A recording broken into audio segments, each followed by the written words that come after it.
Guys, welcome to the stream. I'm Brian Craig. If you're new to my channel, this is where MAGA comes to talk, people. Well, we got a lot to cover, and, we had those incredible Trump rallies yesterday. Well, the Faith and Freedom Tour is a separate thing. If any of you've ever been to those before, I've been to one here in Florida. They're pretty amazing. And even though that was in D.C., the Faith and Freedom Tour, that's a Christian audience and everything else, even if it's in D.C., a blue city. But that Philadelphia rally was just, to me, out of this world. I mean, it was just a beautiful rally. I was watching Right Side Broadcasting all day, and they had two new people on Right Side during the day in Philadelphia, and I thought they were spectacular. Didn't you guys? There was a guy and a girl. I don't know their names. The woman seemed a little familiar to me, but they were so great, interviewing all the people in Philadelphia. And, it's a sad thing how liberal Philadelphia is, because it is. It's as Democrat as it gets, and it has been forever and ever. And you could see how the people in Philadelphia just love Trump. They just love Trump. Like this young Trump fan. This was one of the most amazing things ever. Young Trump superfan in suit and yellow wig burst into tears as he meets his idol at Philly rally, where President Trump proposed UFC league for migrants. Okay, so before we get to that article, I thought I would just share the video, because the video is spectacular. Make sure he gets a special sandwich for himself. Aww. Yeah, I'm going to do something. Come here. You're going to hit pay dirt. You know what? Watch. Look at him, huh? Okay, I'll look for now. You know what that is? It's Andrew Jackson. Look at that kid. I'm going to sign it for you. We're going to make it value. We're going to add some value. Okay? We never have that before. We just remember me and him. Hold this. All right, Timmy. Come Look at this guy now. Come in. We just added a little value. We love this kid. I like that kid. Timmy McConnell. So if your parents don't want you, I'll take you. Yeah, baby. I mean, isn't that something? I mean, that was just beautiful, And, Trump's always been good with kids, but I got some other stuff I want to show you, but I want to go through this article first, because this was just beautiful. By the way, I'm experimenting with a new setup here that I'll use sometimes on my streams when I'm not on the radio, guys. So this is the first stream on my setup here. This is the back porch studio. Okay, but let's go through this article. A young Trump superfan was overcome with emotion as he got to meet his idol in the flesh during a stop at a Philadelphia cheesecake venue on Saturday afternoon. The boy, named Timmy, burst into tears as he met with Donald Trump face to face. The child was seen dressed in typical Trumpian attire in a navy suit, complete with red tie, Trump-styled wig, and even similar lapel pins. I wonder, is that Joy Reid's old wig? I don't know. Trump appeared to show a softer side as he hugged the youngster. First off, these liberal jerks in the media. This is how Trump always is, okay? His softer side. This is how his personality is always this, okay? I mean, give me a break. Trump appeared to show a softer side as he hugged the youngster and appeared flattered that he had dressed in his likeness. President Trump, look at that, look at that. That bill right there is going to be in this kid's family forever and ever and ever. That's probably Grandpa over there. Grandpa's going to go and frame that, going to be on the wall. This is going to be handed down to generations and generations. Oh, man. We like this boy, Trump said. What a good boy. If your parents don't want you, I'll take you, he said. Earlier during the same day, Trump stoked controversy by suggesting the UFC should create a special league for migrant fighters. Whatever. I mean, look at this. What a lucky kid. First president he meets, and he signs a $20 bill. You know, I was wondering with that $20 bill, Trump pulled it out of his pocket. I wonder if it's a $20 bill that has President Trump's signature printed on the bill, right? Because you know how the presidents and the Treasury Secretary are on the bill. I wonder if it's a Trump $20 bill that he then went on to sign. And I hope this kid takes this video and the photos and everything and archives them away, because that's all verification that this was a $20 bill from Trump's own pocket and that he signed it and everything else. I mean, that is going to be one of the most valuable $20 bills in American history. President Trump pulled out a $20 bill. I don't like to say that word there, you know what I mean? On which he signed his signature in thick black marker pen at Tony and Nick's steaks. We're going to add some value to this, Trump joked, as he scrawled his name all over the banknote. Yeah, absolutely. Absolutely. The boy then posed alongside the president for a photo with tears still visibly streaming down his cheeks. Oh, man. Trump then took the time to meet and greet supporters gathered inside the restaurant, autographing a red baseball cap, adding a $500 tip to the food order. Great things happened in Philadelphia, one man shouted out before those gathered began chanting Trump's name. Look at this boy. I mean, he's in tears. Look at that. You can still see the tears coming down his face right there. Wow. Isn't that something? It's absolutely amazing. And it just blows me away. I mean, that's love and devotion. That's not just being starstruck at meeting a celebrity. I mean, that's just, yeah, admiration. How many of you would be just like that little boy crying? Trump signs a $20 bill for you. Look at him. You can see the tears again. There it is. The president's signature is usually on this. I don't know if Trump's signature is printed on that bill or not. It doesn't matter. It's still, that has got to be one of the most valuable $20 bills. You'll see that on Antique Roadshow in 100 years. What do you think the value of that $20 bill is right now? That $20 bill with Trump's signature, it came out of Trump's pocket. Trump touched it.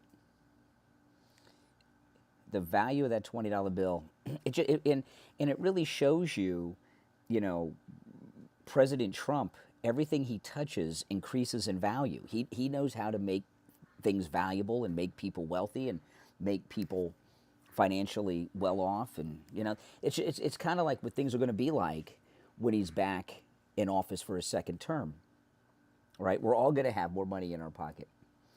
I bet you, oh, someone says 500 to 1,000.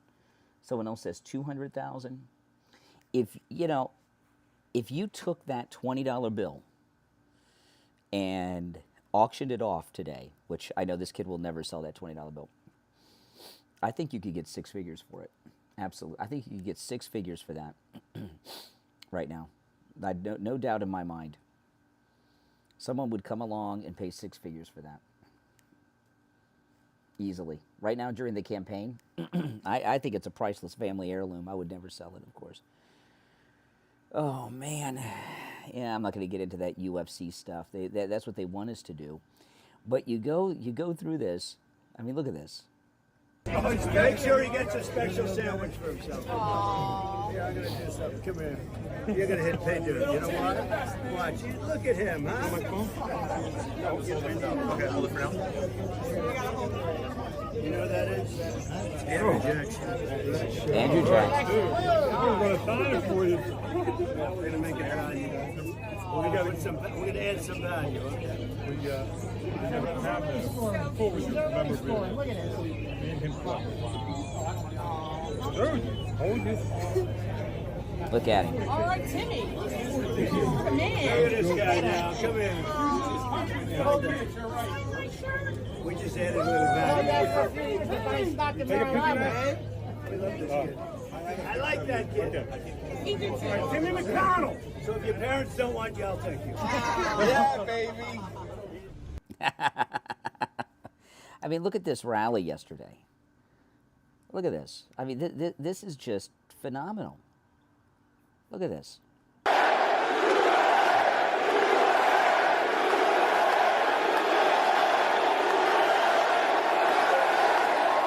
you very much. I mean, that's just amazing. The number of people showing up yesterday for President Trump, it just blows my mind. It just blows my mind, doesn't it? I mean, in a blue city, you know, and that's the thing about it. You know, Republican presidents don't go and campaign in these blue cities. And, you know, I was watching on Right Side throughout the day. I'm sure a lot of you guys were too.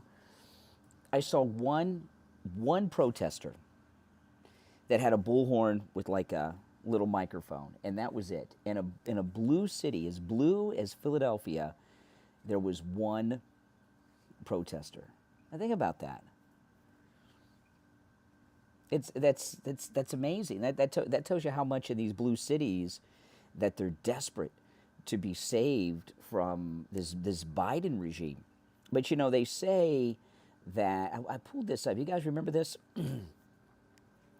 Because they say, oh, no, this was an unusual thing for Trump, which we know is not the case. We know he's always this way. And President Trump and Melania love kids. Remember when they brought the 11-year-old kid to the White House?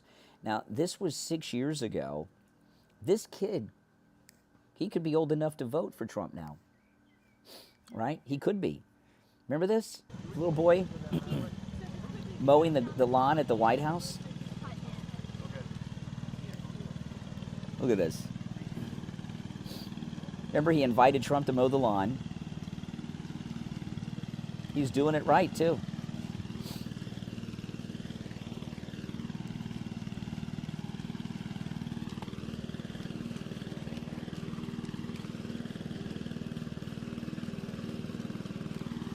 Now, President Trump's going to come out with Sarah Huckabee and talk to the kid.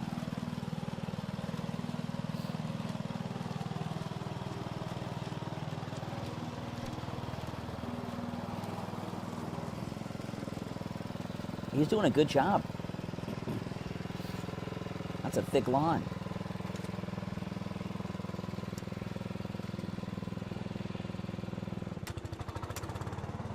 Now look who it is. There's the boss.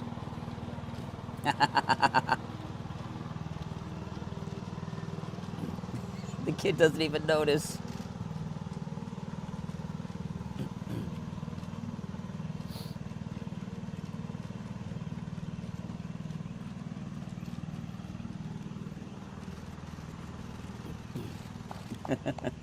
There he is.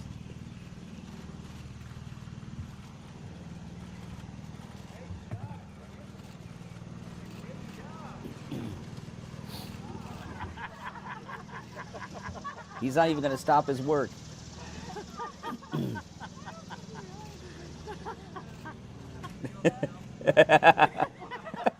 He's not even stopping. They're in shock. Like, okay, you can take a break.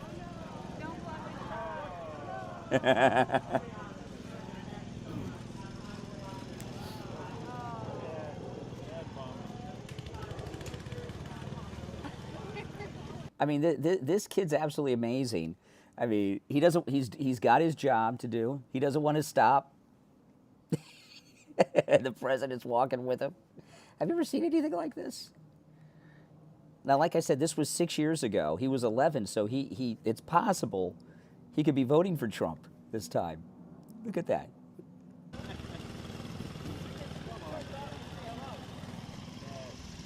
I was going to turn it off.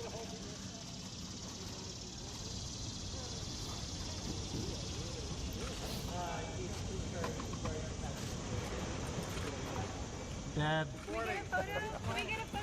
Future of the country right there. That's right. We're lucky. That's the real future of the country. Way to go. So what do you want to do when you grow up? In the sound, Frank. A Navy SEAL. Well, he'll make it. There's no doubt about it. Huh? That's a good choice. And your father's doing a good job, right? So how long is it taking you to do? Come on, man. Dad. Cut a lot of grass. He does, sir. He's very professional.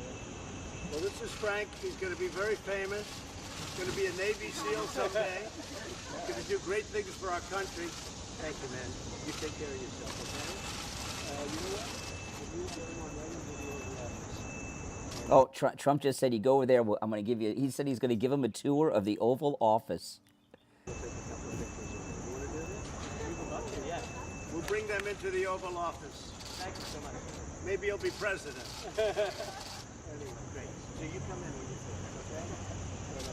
Mr. President, any reaction to London, the terror attack? Oh yeah, isn't that's just amazing, guys. That is absolutely amazing. You know, Trump's great with kids. Oh my goodness.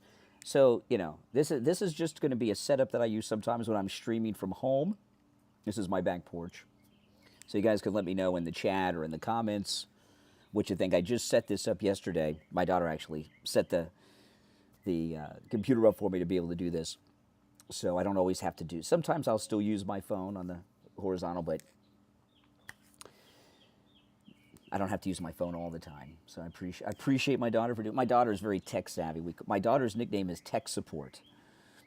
So, yeah, I FaceTimed her in California, and she got me set up. I know. That rally yesterday in Philadelphia practically brought tears to my eyes. You know, the country. You know, I was talking to my wife after the rally last night in Philadelphia, and that's probably because I'm talking low because it's so early in the morning, guys. It's Sunday morning, and my neighbors aren't up early like me, so I'm talking a little low, you know. But maybe I can hold the mic closer. I mean, would you want to have a neighbor talking really loud about politics at 6 o'clock in the morning on Sunday morning? I don't think so. But I'll hold the mic a little closer. Maybe that'll help. But after the Philadelphia rally last night, my wife and I were talking about it. Was just amazing. And we were exhausted. We watched the speech at the Faith and Freedom Tour, and then we watched the Philadelphia rally. And then and my wife said, I don't know how, both of us, how does he do it? We were like tired ourselves, right? We were like tired. And he's just not a mortal man. That's why he's so successful. But my wife Kathy said something that was just so true. And what Kathy had said, that if God forbid Trump does not win in November, what would be the emotional impact on the people of this country? I mean, think about that. What would the emotional impact be on the people of the country? It would be, I think it would probably be the most depressing feeling in the country since the Kennedy assassination. If President Trump were not reelected, it would be such a psychological toll on not just those of us that are, we've been with Trump forever, but when you have so many people turning out in a blue city like Philadelphia, right? The country is desperate for help. It's desperate for relief. And if this senile old coot Joe Biden were to somehow beat Trump, not only would it be just the most emotionally devastating thing you could imagine for the American people, I think that it would be. And I'm not talking about the financial disasters and the southern border. I'm just talking about from a psychological perspective. I think the entire nation would experience something that the nation has never experienced before. And I think what that would be is, I think there would be a loss of hope nationwide, just like a loss of hope it would be, it'd be the worst thing you could imagine. I mean, there's no getting around it. It would be the worst. It really would. It really would. I mean, I know. None of us want to think about it. None of us want to think. It's a little better now that I've got the mic up close. I mean, you know. But this is a new MAGA hat I just got. It's a pretty nice one. It says 45, 47 on the side. So, yes. Well, it would be a time of mourning, but it would go on for years. Because, you know, and it's not just the depression and the loss of hope that the entire nation would experience. Is these monsters that have erased our southern border and are doing the god-awful things they're doing to our country would take that as a mandate to quadruple down on all the crap they're doing to us now. You know, it'd be the worst. It'd be the worst. It's not going to happen, but whew, it'd be awful. Now, this is like the Democrats' worst nightmare. Here you got a black woman showing up at a Trump rally to meet Trump, and she's got this incredible piece of art. Look at this. Okay, so this is my attempt number 2 at trying to get this sign. This is a text portrait that my youngest sister made. It has Donald Trump's name just written over and over and over again with pens and Sharpies. And so we want to auction it off next month on July the 12th for our Salute Our Warriors event for the Fallen and Wounded Soldiers Fund. 97 cents on every dollar goes to a veteran or their family in need. So I would love to get this signed by President Trump. I'm sure if you saw it, he'd love to sign it. Many of you have asked for updates. I've got some people like from the campaign, or who knows, people within the campaign trying to get me this hookup. We'll see if it all kind of connects today, and if it does, I'll let you guys know. But the hunt is still on. If you guys know anyone or can help get this signed, I appreciate it. So go ahead and like and share. And thank you for your interest and your kind words. My sister does have prints of these. If you're interested, on her website, tinastextportraits.com. This one is going to be auctioned off for our veterans. You know, this is like the worst nightmare for the media, the establishment, the deep state, the Democrats, and the Uniparty. So many blacks that are coming out for Trump. It's not supposed to be this way in their mind. They're like, what happened? How did we lose them? Because people have woken up to their crap. That is just an absolutely beautiful thing. It really is, isn't it? Oh, man. By the way, welcome. If you're new to my channel, my name's Brian. This is where MAGA comes to talk. Yes, yes, yes. Oh, really energized yesterday. That was just an amazing rally, you know. And I was glad to see Ralph Reed again. Were you guys watching on Right Side? Ralph Reed used to be on TV like constantly. He was with the Christian Coalition back in the 90s. And now he's with the Faith and Freedom group. I went to one of those Faith and Freedoms a couple years ago here in Florida. And I made a vlog. It's on my YouTube channel somewhere a couple years ago. And it was an amazing, amazing thing. And, you know, when you go to, and many of you probably have experienced this at Trump rallies. When you go to a Trump rally, I know the Faith and Freedom tour, that's a private ticketed event.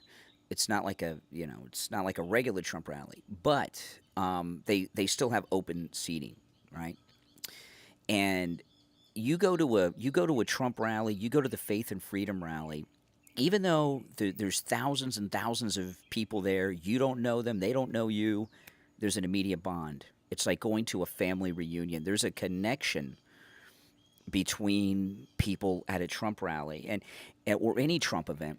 And, you know, the cool thing about it, it's not just that you have a bond and you have a connection, you know.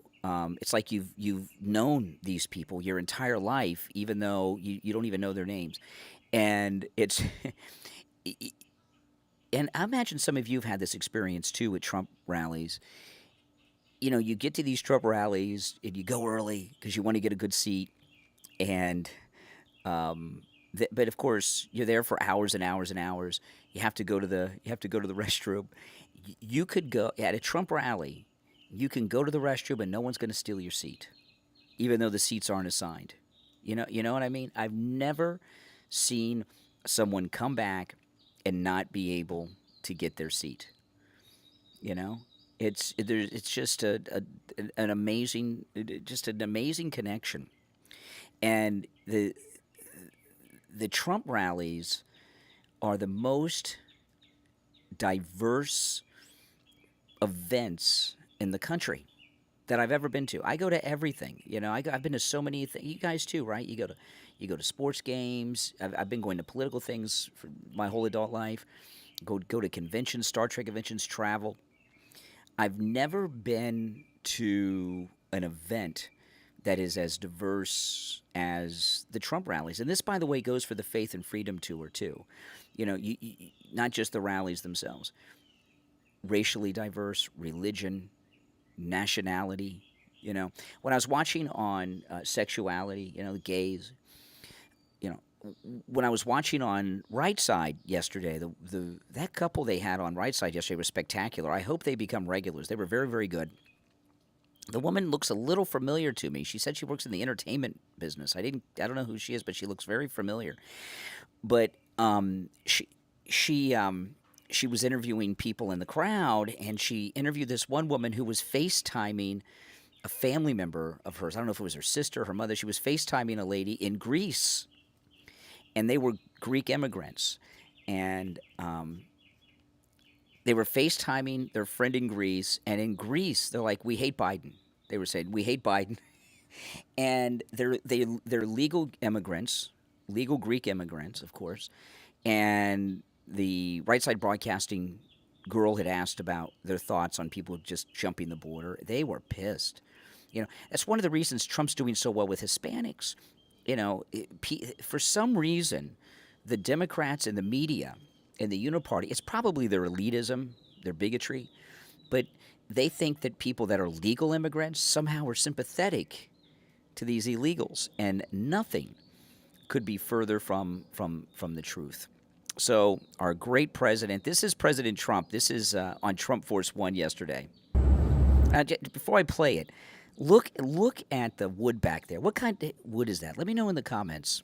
And it's got to be like the most expensive. I mean, what is that wood back there on Trump Force One? It's here too. It's just beautiful. So I'm on our now very famous Trump Force One, and we're heading at a fairly rapid speed to DC, where we're doing Faith and Freedom.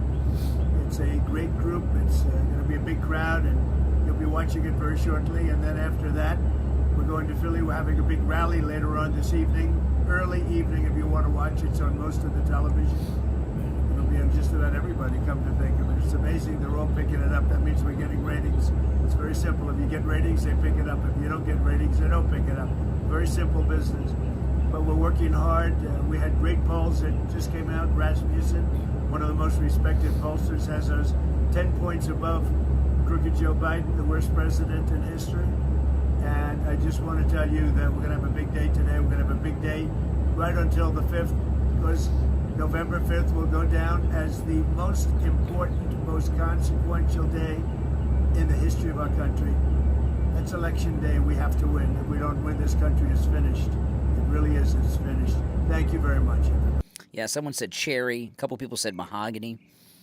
Which is the better wood, mahogany or cherry? Because whichever one is the better is probably what it is. But there may be some limitations because of weight in an aircraft. I don't know, but it's beautiful.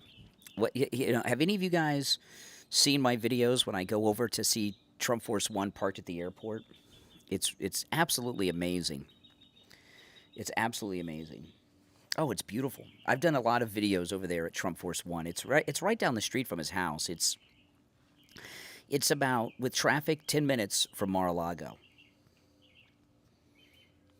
It's really beautiful. Beautiful plane to look at. It's much prettier than Air Force One, I must tell you. Much prettier. Much prettier. Now, this is interesting here because, Bill Maher Bill Maher's never going to become a Republican, okay? He hates Christians too much. He's out there in that cesspool of Hollywood. But every once in a while, you get some stuff out there. And here's Governor Cuomo. Boy, this guy screwed up. He thought he was going to be president, didn't he? He screwed up, him and Fredo. But here he is talking about Biden.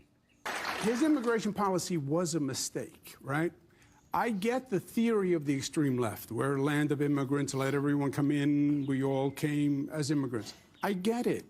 But how you do it makes all the difference in the world, right? And to just open the borders with no plan, you don't know where they go, you don't know who's going to pay for them. They wind up in cities all across the country. New York has a couple of 100,000 in hotels, costing New York City a fortune. No jobs, no training, no help assimilating into society. So who did you even help, right? It was a great theory. You have the person in your old job, the governor of New York, a Democrat, saying, "Don't come here." Those are her exact words. "Don't come here." And the mayor of New York saying, "This is going to ruin our city." I mean, if I didn't know who was talking, I would have thought that would be Republicans. Yeah, but they didn't stop them, Bill. They could have stopped them. Right. The governor was saying she didn't want them outside of New York City. But the mayor could have said no. The governor could have said no. Many mayors and governors said no. But New York was more of the ideological left. All are welcome. And now we're finding out, 200,000 people later, you needed a plan. You needed to know what to do with these people. And that's where you failed. Trump is up. He has a 23-point edge with Latinos on the issue of border security. See, look, hear how Bill Maher, he's like in shock. He thinks that everybody who's, like how he says, Latinos, that they should, because they're Hispanic, they should support illegal immigration. What a bigot. Mm-hmm. I feel like this is not those issues where the Democrats trying to be so un-racist are actually kind of racist because they don't seem to see Latinos as Americans. Right? Yes. Like, they care about border security, too. Oh, well, I take back what I said. He agrees with me. I didn't listen to the end of that before. Yeah, he's spot on with that, isn't he? Oh, man. See, you know, this is an interesting... See, I didn't watch the end of that. I only watched the part with Governor Cuomo. So this is really an amazing thing. And this is one of the reasons that Trump is doing so. Trump's doing well for countless reasons. I mean, if we made a list of why he's doing so well, it'd be pages long. If we just wrote it in short sentences, and we'd still never be able to get to it. It'd be endless because there's many reasons why Trump's doing so well. But you see, these are top Democrats, right? Cuomo, he may have had to resign and all that stuff, but he's still a very connected Democrat. And, of course, Bill Maher is in the Democrat scene. And when you have two, and notice that Kinzinger creep, he's just sitting there on his hands. But you have two of the very connected, high-profile Democrats, Bill Maher and Governor Cuomo, and they're taking a MAGA position on the border. You know, I mean, that's amazing. Amazing. And these two people are very well connected with a lot of powerful and influential people, and that gives you and they're on both coasts, right? New York and California. So and they're in the Democrat elite. So it's giving you a real strong indication as to the pulse of the American people, even the Democrat American people. You know, and when they're losing, they're bi-coastal. They're New York, they're left coast, right, and the East Coast. When they're losing the East Coast and the left coast, top Democrats over the border issue, and Biden's solution is to, give more amnesty. They're done. I mean, the Democrat Party, as we know it, is done. They're on the verge of extinction. They're openly becoming a communist party, really, if you think about it. By the way, welcome. If you're new to my channel, make sure you subscribe. And everyone, please like the video. Liking the video helps grow the channel. And that's a good thing, right? So we can let more people know about the channel. And I'd appreciate that. Now, if you'd like to support my content, of course, a great way to do that is to go to mypillow.com, use my promo code Kane at checkout, Kane, and load up. I mean, there's just incredible deals. You can take advantage of all of these specials with my promo code Kane at checkout, Kane. And when you do that, you're supporting my content, my channel, the radio show, my podcast, and everything. And just took a shower this morning and dried off with my MyPillow towels, just $25 a set. The MyPillow towel set, these are the most fantastic towels you've ever had. You've never dried off properly with a towel until you've dried off with a MyPillow towel. The 6-piece towel set, just $25. But you can take advantage of all of the specials here at MyPillow.com with my promo code Kane at checkout. And it's free shipping on all orders over $75. Now, I wanted to go down. I've mentioned this a few times on the radio, but if you go down to the bottom of the website, open box specials going on. And again, with my promo code Kane, you can take advantage of this. I mean, look at this. $39 for the men's robe, $39 for the women's robe. These are huge discounts. Look at this. Women's slippers, $19.99, right? They're out of the men's slippers, regular slippers. They have the all-season men's, but so you got to take advantage of these. These are just incredible deals, and of course, everything at mypillow.com is high quality. So my promo code, of course, is Kane, Kane, at checkout, and you get all these deals plus free shipping on orders over $75. All right, guys. So I would appreciate that. And, of course, it does help me out and help out the program and keeps making the program possible when you guys support the sponsors. All right? So thanks so much, guys. I mean, look at these pictures. This is the Philly rally. This is before Trump came out. And this is taken from the press. I mean, just look at that. In a blue city. Blue city. And keep in mind, there's that many people outside. Look at this. I mean, just look at that.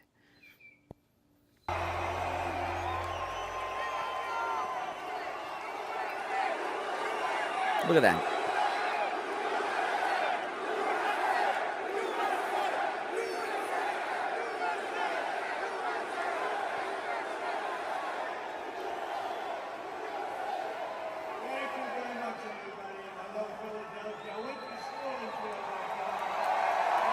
Oh man, that's just a massive crowd.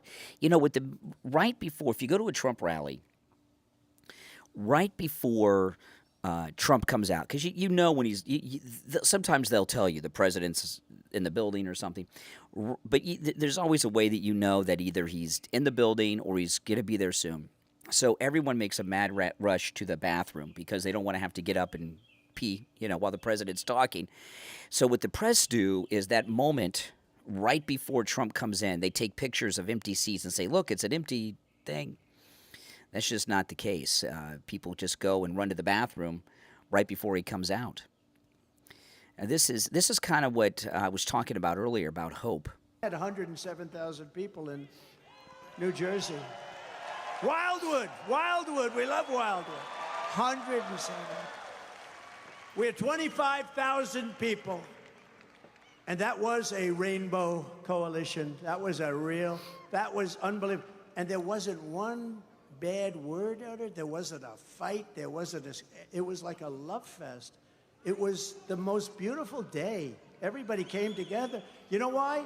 The people of our country are looking for hope. Whether they're white, brown, black, or anything else. They're looking for hope. They're tired of being called stupid people all over the world. 4 years ago, we were so respected, and now we're being laughed at. Yeah. And I mean, look at this. I mean, this is, again, more black people back here. Blacks for Trump. It's just a nightmare. And this woman's hat, because I remember I was trying to read her hat. It says Ultra MAGA on that lady's hat. And that really freaks them out. They're like, oh, how did we lose the blacks? That's what the Democrats are saying. How did we lose the blacks? It's because they've abandoned the country. The people feel abandoned. We feel, I was never a conspiracy person. I really wasn't. I was not a conspiracy person. When of course, that we knew there was always something with the Kennedy assassinations, but I never really got into that too much. Even after 9/11, all the conspiracies with that, I never really got into that because, and J. Edgar Hoover, I always kind of, okay, there's something there, but I didn't get into it that much. And then you see what they've done to Trump, and it's all true. All the conspiracies are true. Talked about on my most recent podcast episode, which was Friday, with my wife. And I do upload the podcast here on the channel, guys, so you can always check out my podcast here. It's also on all podcast platforms if you want to listen when you're in the car or doing yard work or something. But Trump did that interview last week on that liberal podcast. It was like 4 guys interviewing him, and they asked him about the Kennedy assassination, and President Trump says, I think the CIA did it. The JFK, I think the CIA did it, which is what Bobby Kennedy Jr. has said. But President Trump, if you remember, he was trying to get all the files released, and they slow-walked it, and then all the lockdowns happened. He did release a lot of stuff, but he got sidetracked because of everything that was going on that last year. But when Donald Trump said last week that he thinks the CIA did it, what that was him saying the CIA did do it. That's classified information. That stuff hasn't been released yet, so he can't say it. He has to say, I think. And I believe when President Trump said the CIA killed President Kennedy last week on that podcast, that is the first senior top guy, president, senior government official confirming. That's like a confirmation of what we thought all these years, that the CIA killed Kennedy. And he said he's going to release everything. I hope he releases everything for the Bobby Kennedy one, too. But there's CIA. And, if this was 10 years ago, I say, yeah, maybe. Okay, that's interesting.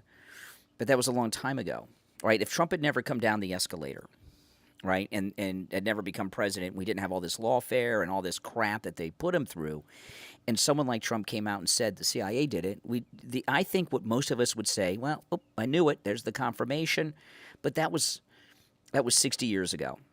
Those people are all dead. It's different now.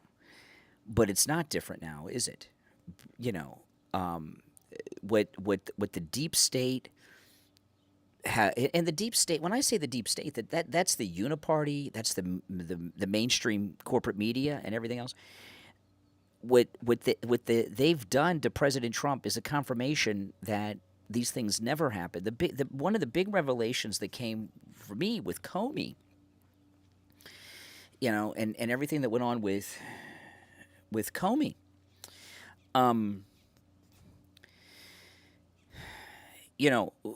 There was always this talk about the Hoover files. What happened to J. Edgar Hoover's files? And they made that movie with Leonardo DiCaprio, if you remember. And in that movie, they showed that Hoover's secretary burned the files. That's a bunch of crap. What happened with the J. Edgar Hoover files is they kept them and have been adding to them. They just made them more digital. That's it. Nothing happened to them. They kept them where they might have moved them to a different location because different people could have access to them. But that's what happened to those files. They're still there, and they're being added to all of the time. That's just the way it is, guys. I mean, that's just what we gotta. That's what we gotta live with. So this is President Trump in Philly yesterday. No taxes on tips. Every time you leave a tip for the next 5 months, make sure to write on the receipt, vote Trump for no tax on tips. That's right. Okay? That is absolutely phenomenal what he's doing there. That is phenomenal. I was trying to explain to a couple of people about this when this first came up a couple weeks ago. A couple people called me on the show and said, well, that's pandering, like the student loan thing. No, it's not. The student loans, that's not their money.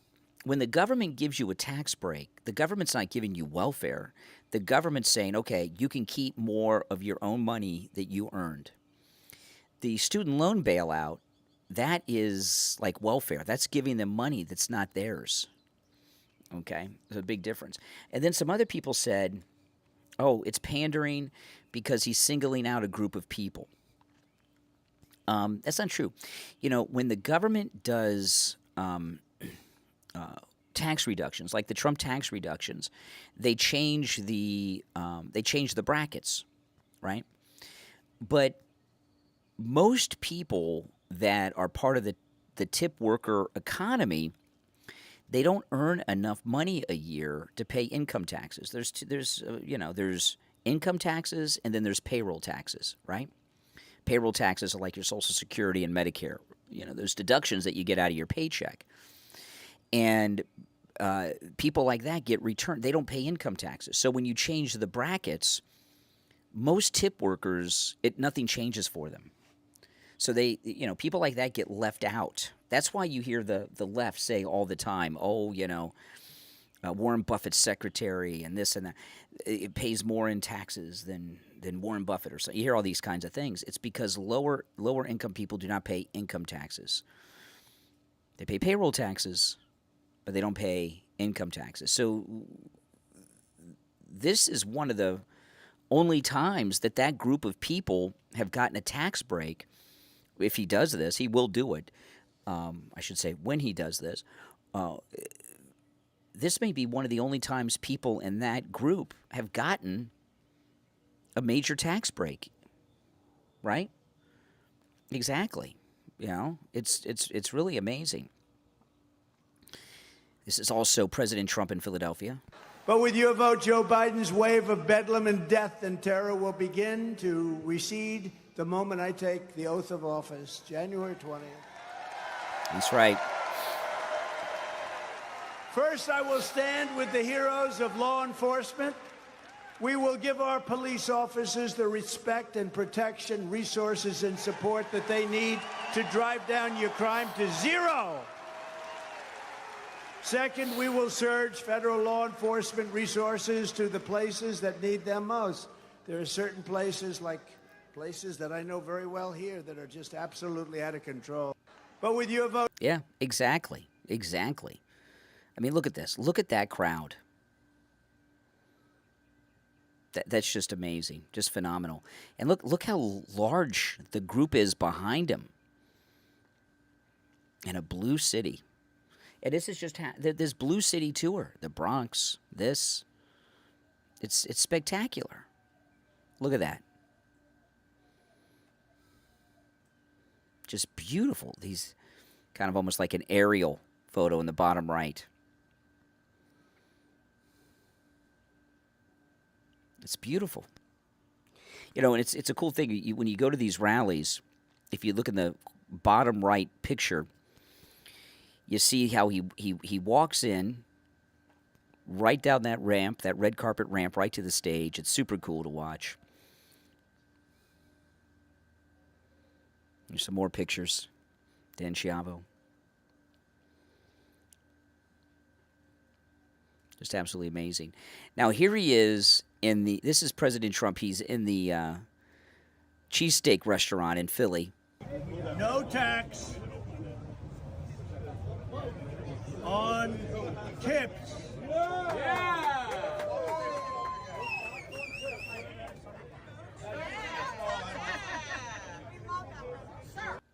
Oh, man. Isn't that's something? No tax on tips. I'm going to take a quick break, guys. I'll be right back in just a minute, okay? I got to go take care of something with one of the cats. I'll be right back.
Appreciate it, guys. We have a stray cat that we feed, and she came up here. She wants her breakfast. So I went and fed her, gave her breakfast. She was sitting over here watching me, and she's like, "You're supposed to be feeding me, man." So I went to feed her. So I'm back. By the way, guys, welcome to my channel. If you're new, make sure you subscribe, all right? This is where MAGA comes to talk. Now, this was interesting. Now, Fox not only, covered the rally, they're out there talking to the people, which is, I don't know if I've seen Fox do this at a rally before. And I don't know who this reporter is, but listen to this. All right. Are you a big Trump guy? Yes, I am. Why? Well, when he was president, I had money in my pocket, gas in my car, was able to feed my wife and myself on $100 a week. Now it's $300. Wow. Gas is out of sight, over $4 a gallon. I'm retired twice. I had to go back to work to pay for medication. Wow. Isn't that something? Okay, and kind of no matter where we are in the country, you hear that. It's about immigration, inflation, and crime. Those are topics that Trump says he's going to talk about when he gets up on that stage tonight for the rally over there at Temple University. He expects to have a pretty big crowd for an area in Philly. Yeah. No, I mean, that's amazing. By the way, I saw somebody's questioning whether I was feeding the cat or not. Yeah, see, here's the food. I gave her half of this to fill up her bowl there. And the other half will go to Luna, my other cat. Yeah, I mean, that's what it's all about. That old saying, people vote their pocketbook. And the price of everything has just gotten completely out of control. I mean, this guy, his groceries have gone up by 3 times, a factor of 3, and people's pay haven't gone up. People are struggling. People are hurting. And you know what? These people in the government, Biden and all, they don't care at all because they think we've been disloyal. We don't deserve to have affordable food, okay? You don't deserve to have affordable groceries, okay? You have not been loyal to the almighty government. You're supporting this outsider Trump. So screw you. And I think that's pretty apparent. Now, Jamal Bowman has just lost it. Lost his primary, now this. And, of course, remember he pulled that fire alarm, interrupted government business, which they've told us that means he's an insurrectionist, right? But he just lost it here. Have you guys seen this? We're gonna show them who the fuck we are. What does that mean? And why does he have his sleeve rolled up on the one side? We're gonna show them who the fuck we are. That class act, Jamal Bowman.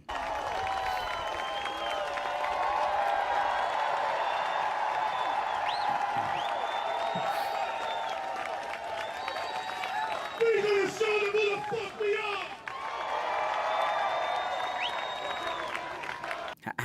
He's going to show them who the F we are. What does that mean? That sounds like violent, doesn't it? Bowman, Bowman.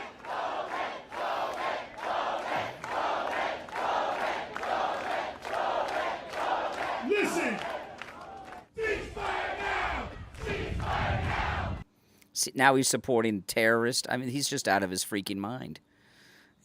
That's what you get when you got a Democrat. They're unhinged when they're losing their power.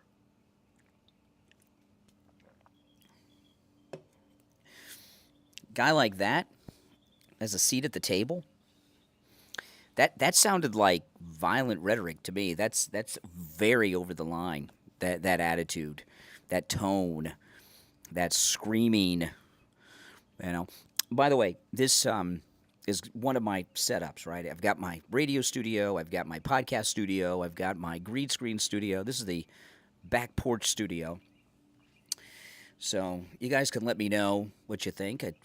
First time using this. Just set this up yesterday afternoon.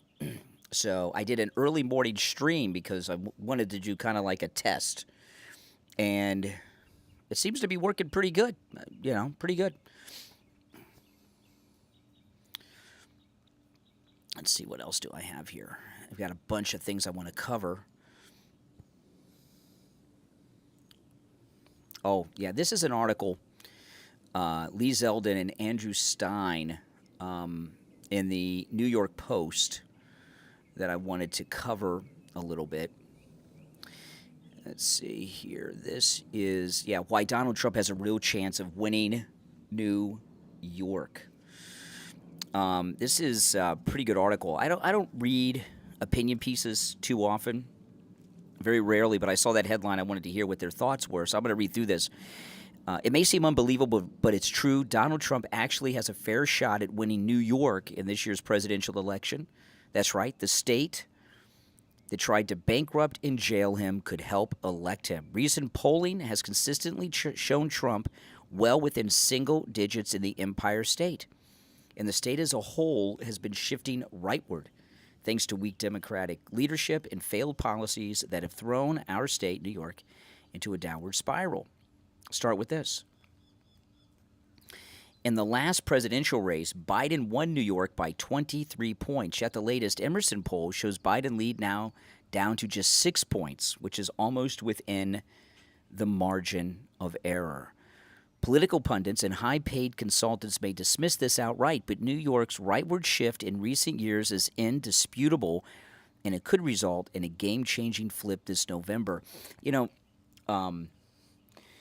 This is an interesting thing because New York is on the East Coast. That means on election night, New York usually gets called pretty quick.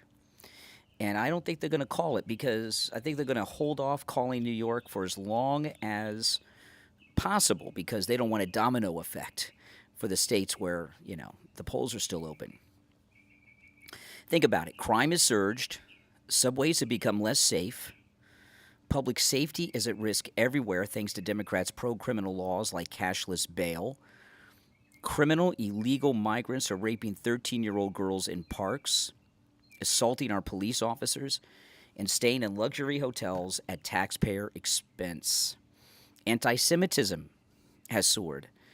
And the more Democrats resort to lawfare to target Trump, the more New Yorkers see what could happen to them if they fall out of political favor. You can see the rightward shift in the 2022 governor's race. Hochul squeaked through by the slimmest of margin of any Democrat in decades, and now her approval rating has fallen to a new low of 34% in the Emerson poll. And then they say that's why she stopped pushing that congestion tax, which she's been a big supporter of. And look at the Trump-Biden numbers. The current president swept the Hudson Valley in 2020, winning all 3 congressional districts. New York 17, 18, and 19 by 10, 8, and 5 points respectively. On Long Island, he carried the battleground districts by as many as 15 points upstate. He took the swing seat of New York 22 by 8. Fast forward to 22, when the Zeldin-led gubernatorial campaign won all these seats handedly, resulting in 4 down-ballot congressional flips and 3 critical holds that created the current Republican majority in the House of Representatives. Long Island, meanwhile, has turned ruby red. Republicans in Nassau and Suffolk were elected to lead all county-wide positions and have majorities in both county legislatures. Diving deeper, the GOP flipped several mayoral seats last year, and Democrat-dominated upstate cities like Saratoga Springs and Troy. See, you don't see too much talk about this in the media because they don't want you to know. In the Bronx, Republicans won a New York City council seat for the first time in 40 years. Republican victories, cratering approval ratings for Biden, Hochul, and Adams, and several issues working badly against Dems, have created the potential for another historic upset in 2024. That's amazing. At the same time, President Trump has shown ingenuity and grit on the trail, breaking through partisan barriers while campaigning across New York City.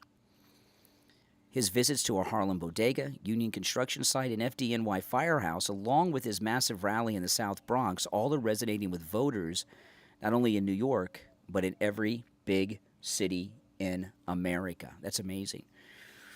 Trump's efforts to speak directly to millions of disenfranchised Democrats and independents ready to abandon blind partisan loyalties will reap huge benefits for his campaign in competitive down-ballot races up for grabs in November. Furthermore, the right's infrastructure has become stronger with an active volunteer base. I mean, that's just we're in a new era now, okay? And when they first started talking about New York, I thought, you know what, though? So many people have left New York. Are the people that left the ones that would be most likely to vote for Trump? And we're finding that the people that are behind, they feel abandoned. They feel isolated.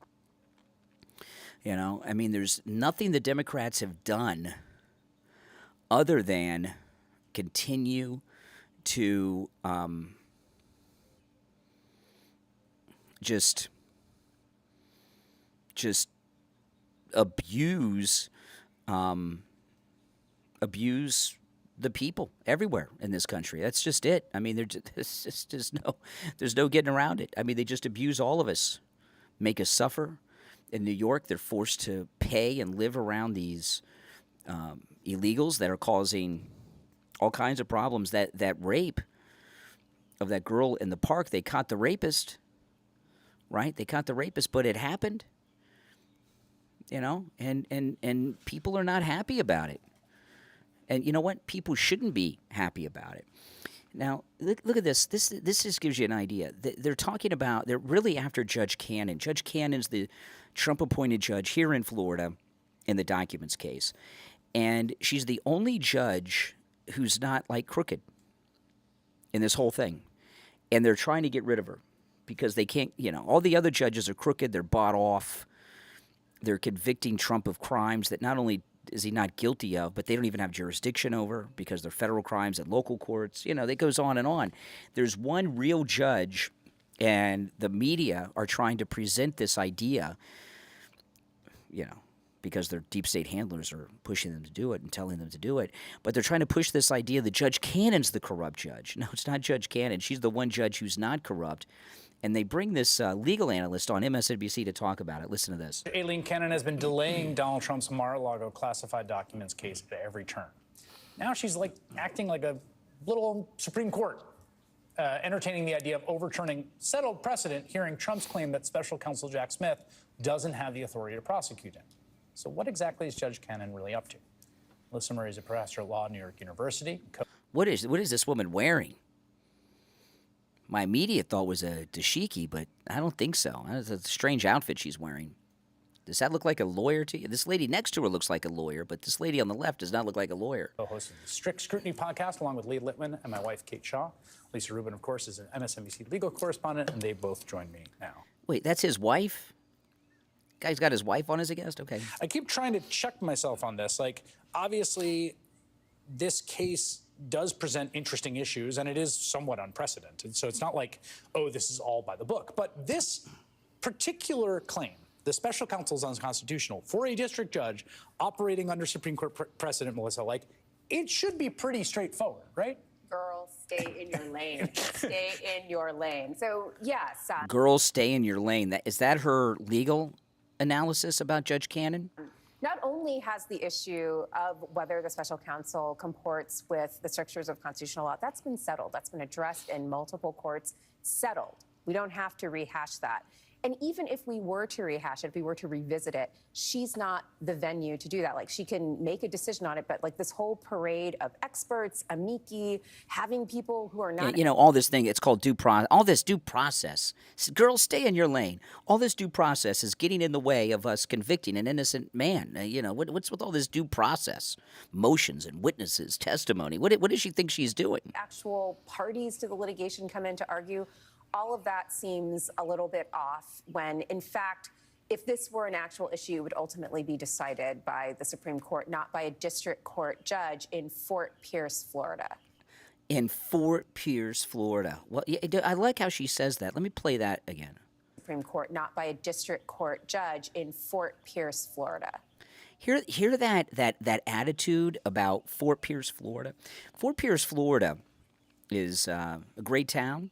It's north of Mar-a-Lago. Okay, it's part of the Miami district. Okay, federal district, because Judge Cannon's based out of that, but her courtroom's in Fort Pierce. It's the most the jury pool that the people they'll pull from for the jury in that Cannon case is the most MAGA part of Florida. By the way, the most MAGA part of Florida. Think about that. You know, Florida's pretty MAGA, right? But this thing in Fort Pierce, Florida, like, oh, she's not in New York, she's not in D.C., she's just in Fort Pierce, Florida, like she's some hick judge, and they're better. You got to go to the New York judges, the D.C. judges, the Virginia judges, if you want to get real credibility.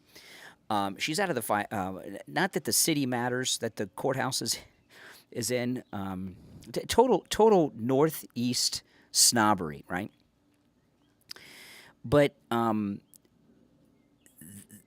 this judge, as an example, in this corrupt New York case, his daughter raised $100 million from Democrats on the promise of putting Trump in jail. He allowed his daughter to have reserved seats to bring Democrat donors in throughout the trial, right? So the judge whose family took $100 million from Democrats during the trial, mind you, okay?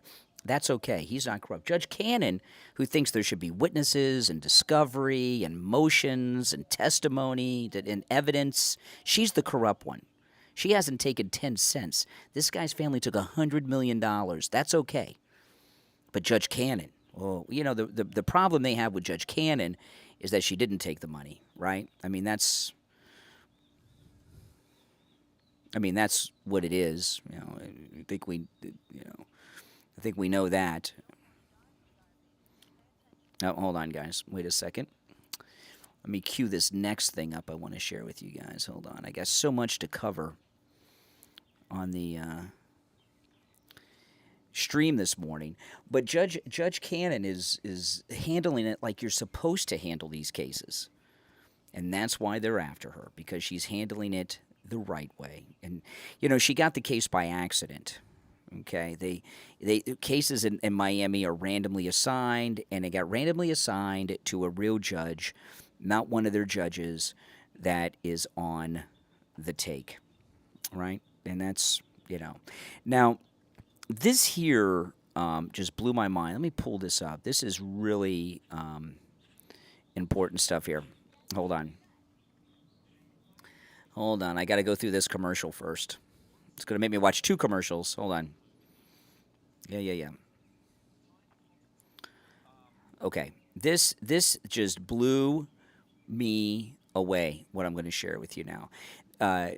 You may have heard about this. Kash Patel was on with Bannon talking about the Steele dossier, and he dropped just something amazing. Thanks to brutal tweets up about Paul Ryan's character related to the Steele dossier that has not gotten anywhere near the exposure it is. Tell me what you got, brother. Hey, Steve, great to be with you. Thanks. Remember in 2016, let's rewind the tape, it was Russia collusion, and then Speaker Paul Ryan enlisted me and Devin Nunes to investigate the Russia collusion.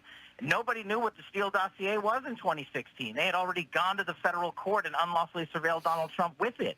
But what we didn't find out until after we completed our investigation in 2018 was that the speaker, Paul Ryan, who charged us with investigating Russiagate, was the first guy to ever get a copy of the Steele dossier in 2016.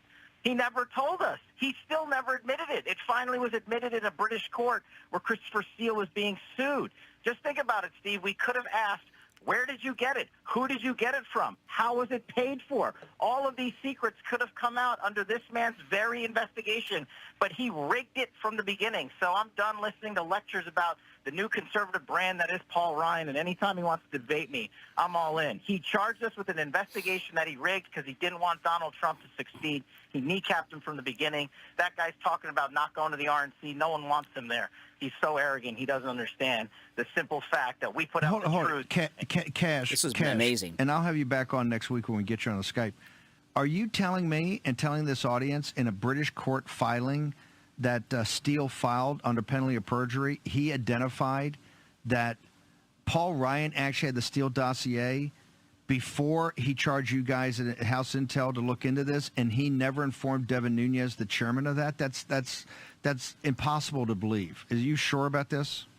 100% accurate. The Steele dossier was handed to Paul Ryan's chief of staff in 2016. They put out a mealy-mouthed retweet to it, response to it, which basically said, oh, we didn't get it from Christopher Steele directly.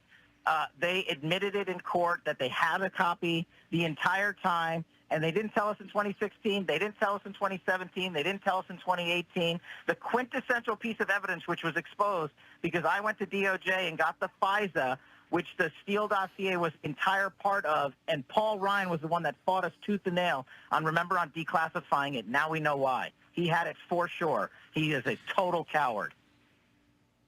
This is a blockbuster. We're going to drill down on this. I'm telling you, the rats and the serpents around President Trump are unbelievable. Cash, I need people to go to not just your website. I need to go to your Twitter feed today, over the weekend, drill down. They're going to be putting up a lot more information. Where do they go? Truth Social. You know I'm not a part of the scam that is censorship. I'm only on Truth Social, at Cash, at KSH. We're going to put out the... Cash, K-A-H. Yeah, I mean, that is insane. Insane. You know, Paul Ryan has been a part of this deep state uniparty conspiracy against Trump from the earliest days. And, you know, the story is that Steele gave it to McCain in the park, right? So how long after that did Paul Ryan have it? Like to know, wouldn't you? Yeah, absolutely. I'd love to know. We probably never will know, though, because they don't want us to know. That's the big secret, right? Now, I talked on Friday's show about these god-awful rapes and murders that are going on by being committed by illegals that have come here since Biden has been in office. So these are you know, I guess Biden's dreamers that are coming in here.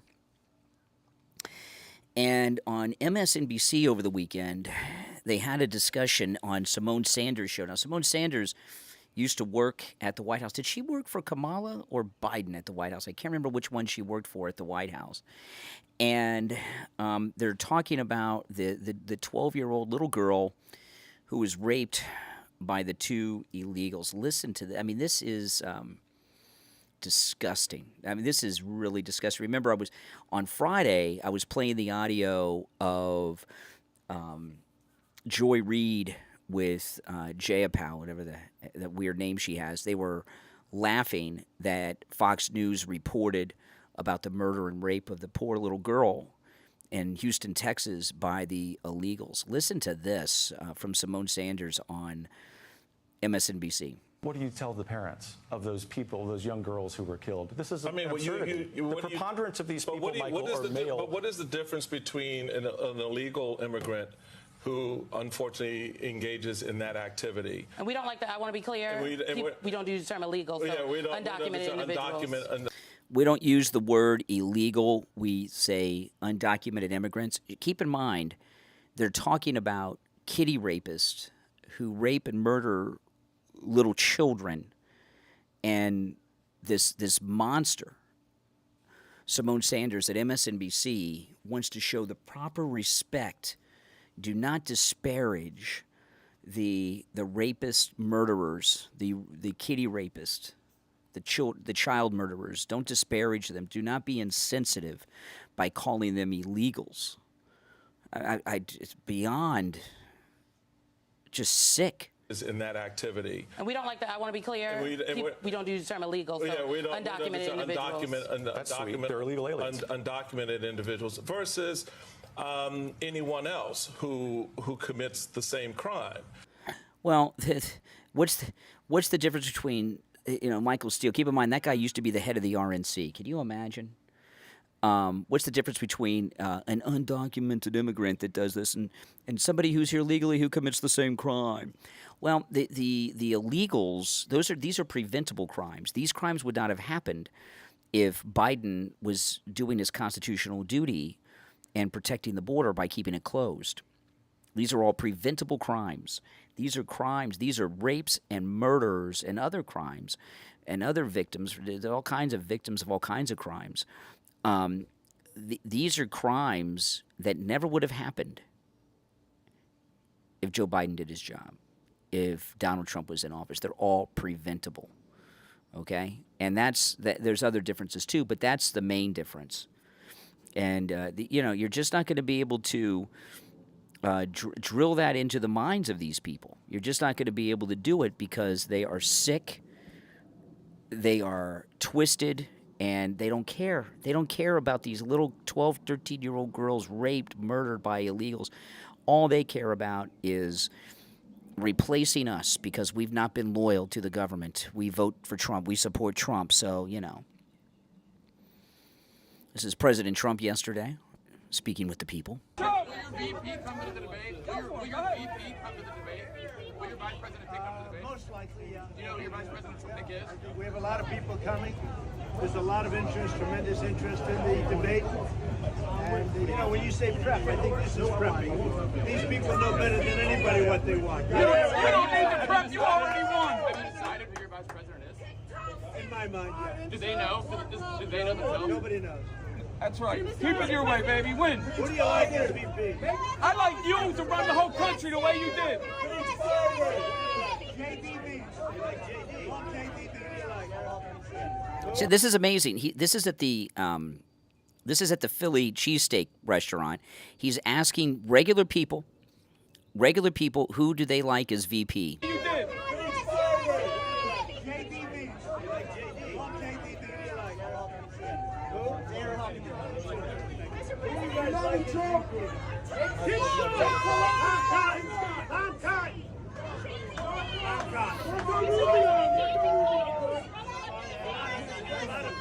Do you think Biden's a worthy competitor for the debate? No. I think Biden has been the worst president in the Ever. history of our country. I think Biden is the worst president in the history of our country. That's right. I think he's destroying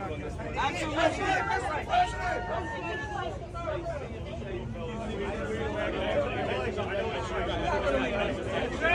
I mean, this is beautiful. It's just absolutely beautiful. Now, this guy here, this is the this woman here. This is Right Side Broadcasting yesterday.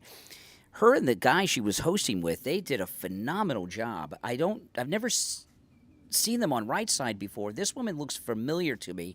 I don't know who she is. If you guys know why she looks familiar, let me know. But this is Right Side yesterday. This is outside Philly, and she's interviewing the crowd. Listen to this guy. This is an amazing guy. Look at this. This is a true Philadelphia guy. He's got on a Phillies shirt. So I'm guessing you're a Philly fan. Yeah, you might say that. Well, are you also a Trump fan? Obviously you are. And why? Obviously am, yes. Because he's a regular guy. And he cares about the regular guy. Not like the phony politicians that I have seen all my life. Trump is not a politician. That's why I like him. I echo that one. I love it. Thank you so much for talking to us. Yeah, isn't that nice? I mean, it's just it's absolutely amazing. It's starting to rain, guys, but luckily I've had a roof over my head. But just this love of Trump and that whole rally all day in Philly. I only saw one protester, this lunatic girl, and she wasn't doing too much. She had a bullhorn with a microphone she was screaming into, and she was basically by herself. And I saw some MAGA people around her just taking selfies with her in the background, kind of laughing at her. And for President Trump to be in such a blue city, and there not be a big protest. That tells you where the hearts and minds of the American people are. They want him back. They want him back yesterday. We need him back. Now, President Trump in Philly, this will bring a tear to your eye. He's talking about the 13-year-old girl who was raped. She survived, but she was raped by the illegals at that park in New York. Like a scene from a horror movie, he forced them into the woods, tied them together by their wrists, and raped the young girl at a park in Queens, a park that I grew up right next to, while filming it on camera. He put it on camera. He thought it was great. I used to go to that park. I'd ride my bicycle like a kid. I was a kid too, can you believe it? I'd ride my bicycle to the park. My mother loved me, but she'd say, oh, good, now be home at a certain time, you know. I'd ride there. This went on for years. There was never any thought of anything happening. Now, if you go to a park near your home, you have a very good chance of never seeing your child again. That's right. This is not living in a country that we grew up in, and we're not going to stand for it. We're not going to stand for it. We're going to take our country back. We're going to like a... Yeah, I mean, that's just sad. Just absolutely sad. I mean, he used to ride his bike by that park when he was a boy, and now look at it. You know, I mean, that clip of Simone Sanders, the Joy Reid thing about the girl in Queens. How can you be a human being and have your sympathies towards the rapist and not the little child? How does that work? What goes through their minds? For the life of me, I don't understand. Now, if you're new to my channel, make sure you subscribe. My name is Brian Craig. This is where MAGA comes to talk. I live stream every day, put a lot of content up on this channel, and sometimes, most of the time, I take live calls. I'm not taking calls this morning because I'm just not, but I do take live calls from people watching on YouTube all the time. So make sure you subscribe. You will love this channel, I promise you. And if you love Trump, you're really going to love it. If you don't love Trump, you watch me long enough, you will. We'll red pill you. And everyone else, please make sure to like the video, all right? If you like the video, that helps spread the word about this channel and helps the community grow. And, of course, that's what we want to do, right? Grow the MAGA community. Here's another clip of President Trump in Philadelphia yesterday. To America on day one, I will seal the border, stop the invasion, and send Joe Biden's illegal aliens the hell back home. To America. That's right. Exactly. Listen to this one. Even I won't buy bacon anymore. It's too expensive. Because he's a multi-billionaire, right? And he's like, no bacon, too much money. Even I won't buy bacon anymore. It's too expensive. I said, I'd love to have some lovely bacon, darling. And she said, no, I'm sorry, it's too expensive. I mean, that says it all. Now, this here, I'm not 100% sure this is Biden in Philadelphia, but look, I do remember this campaign stop. Is that campaign stop up top really in Philadelphia? It doesn't matter where it is, wherever he is. Look at that. He's in an empty restaurant. Look at Trump. I mean, that's the difference. Look at that. They can't even stuff people in there. At the Trump rally, you can't even move. I don't know how people got in there and got food. It's definitely Pennsylvania. It does say it's Philly. Look at it. Empty. The guy is sitting president of the United States. Sitting president of the United States, and they can't get anybody in there with him. Nobody wants to be seen with him. Everybody's just fed up with him, right? No doubt about it. Now, remember, guys, the only thing we have going against us, okay, the only thing we have working against us is if we get overconfident. So things may be going very well in our favor, but we cannot allow ourselves to get overconfident. And that is so important. You've got to get out and vote. You know, President Trump says we got to swamp them. You got to get everybody you know to go out and vote. Don't get overconfident. That's the one negative thing that we have in our movement right now is there's so much confidence we're going to win. We're only going to win if we have a mass turnout, and remember that, okay? Now, I do like to check in to find out how things are going in Ukraine, and I do this every few weeks. I'll check in with Pavlo from Ukraine, and for those that don't know, you hear me mention him. I've been mentioning him since this fake war began. Pavlo from Ukraine, he's a good guy. He's a millennial in Ukraine, and he's been a YouTuber over there before this fake war began. And I've been following his channel because this is not state-controlled Zelensky has no control over this.